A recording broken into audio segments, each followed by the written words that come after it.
Ал қымбатты көрермендер, біз бағдарламамызды одан әрі қарай жалғастырамыз. Бүгін біздің студиямызда Балапан телеарнасының жүргізушісі, жақында өткен Фариза Оңғарсынова оқуларының бас жүлдегері, нөмір 74-ші мектеп гимназияның оқушысы Ақнұр Айболқызы, сонымен қатар оқытушысы, ұстазы, осы үлкен байқауға дайындаған Нұргүл Дәріпхан бүгін студиямызда қонақта. Қайырлы таң, қош келдіңіздер. Рахмет, қайырлы таң. Мереке құтты болсын біріншіден. Рахмет, және де сіздердің жетіп жатқан үлкен жетістіктеріңізбен де шын жүректен құттықтаймыз. Мінекей қымбатты көрермен, тағы да естеріңізге сала кетейік. Біздің Ақнұр Фариза Оңғарсынова оқуларына қатысып, ол республикалық деңгейде өткен байқау бас жүлдені иеленді және бірінші орын алды. Шын жүректен тағы да құттықтаймыз. Енді әсерімен өзің бөлісе қойсаң, Ақнұр. Бұл Фариза Оңғарсынованың оқулары Алматы қаласында 2 күнге созылған байқау болды. Және бұл байқауға бір 500-700-ге жуық балалар қатысты. Және олар кіші топ, орта топ және үлкен топ болып бөлінді. Жалпы маған Алматы қаласы қатты ұнады. Байқау өте керемет деңгейде өтті. Бұл байқау туралы қай жерден естіп білдіңіздер?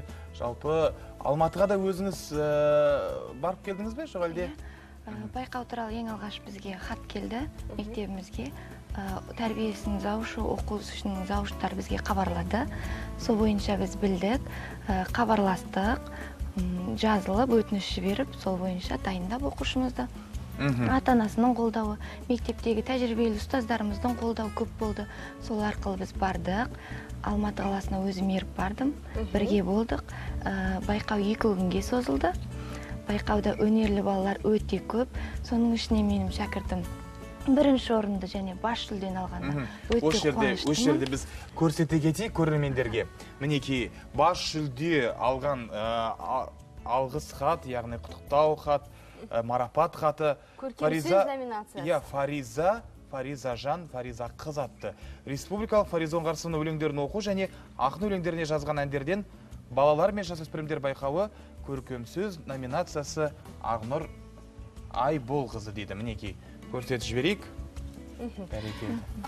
Қандай өлеңдерді таңдадыңыздар? Қандай өлеңдерді оқыдыңыздар?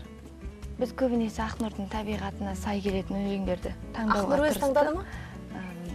Бұл жерде ата-анасы, мұғалімдері көп ақылдастық. Сол бойынша біз ауыл деген өлеңін оқыдық.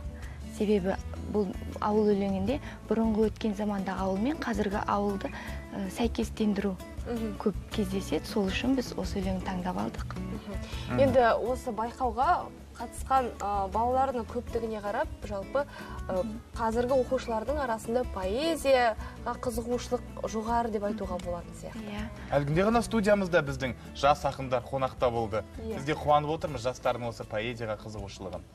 Қазіргі таңда күннен күнге артып келеді балалардың, оқушыларымыздың поэзияға деген қызығушылығы. Біз де ұстаз болғандықтан әрине қуанамыз. Осындай ұрпақтарымыз, оқушыларымыз көп бола берсін. Ақнұрды Балапан телеарнасының кішкентай ғана көрермендері қазір танып отыр, біліп отыр. Тікелей эфирде Ақнұр балалармен бірге қауышып, жүздесіп, талай бағдарламаларды жүргізгеніне бізде куәміз. Ал Ақнұр, ендеше Фариза апамыздың өлеңдерін көрермендерге ұсынсақ.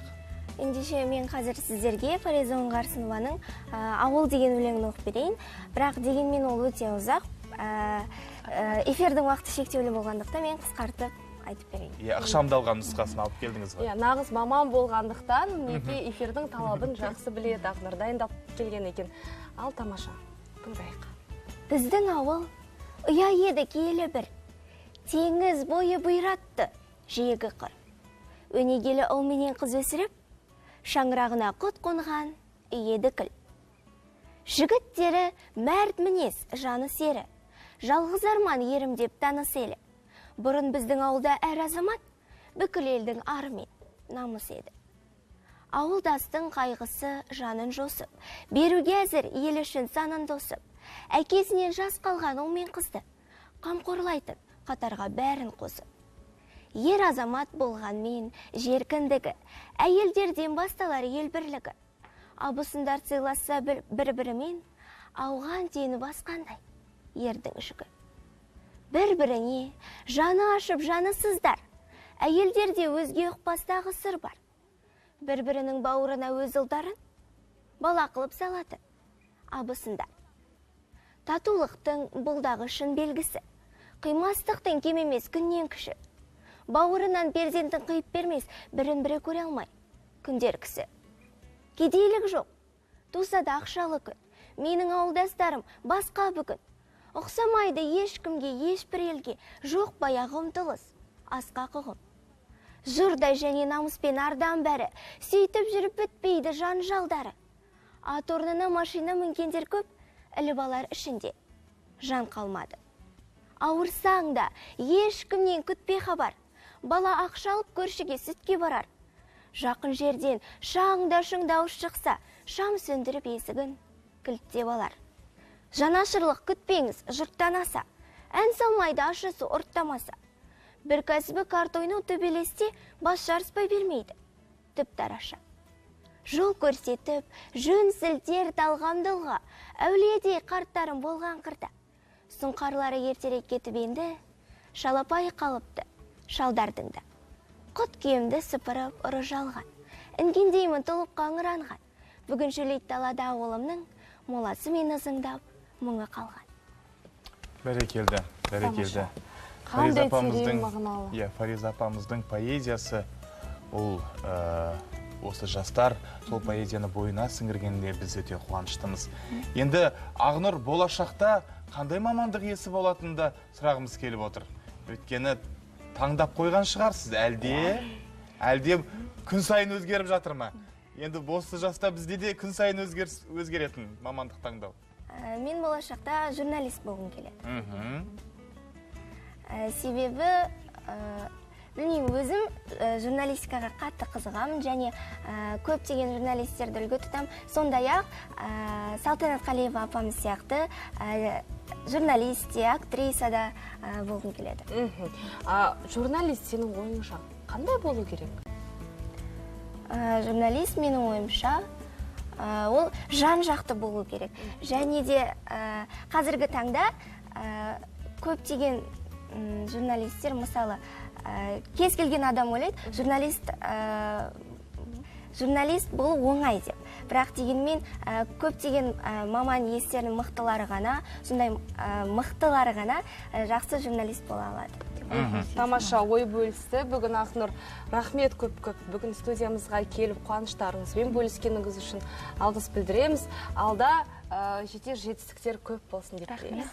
Сіздерге де бізді шақырғандарыңыз үшін көп-көп рахмет. Шығармашылық табыстар тілейміз. Рахмет. Астанадағы нөмірі 74-ші мектеп гимназияның оқытушысы Нұргүл Дәріпхан бүгін шәкіртімен студиямызда қонақта болды.